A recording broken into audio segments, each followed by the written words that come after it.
আল্লাহ যে নারীকে ভালোবাসেন তাকে চারটি কষ্ট দেন। আপনি কষ্টে আছেন তার মানে এই নয় যে আল্লাহ আপনাকে ভালোবাসেন না, আল্লাহ আপনাকে মহব্বত করেন না।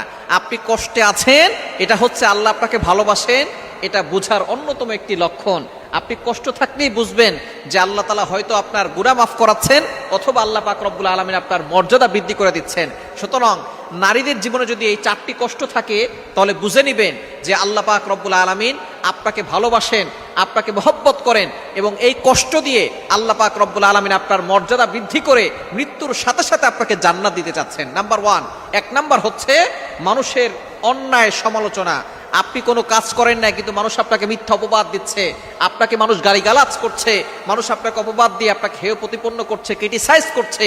যদি এরকম দেখেন তাহলে মনে করবেন আল্লাহ আপনাকে ভালোবাসে। আল্লাহ পাক রব্বুল আলামিনের একজন বান্দি ছিলেন দুনিয়াতে, যার নাম হচ্ছে মারিয়াম আলাইহিস সালাম। হযরত ইমরান আলাইহিস সালামের কন্যা।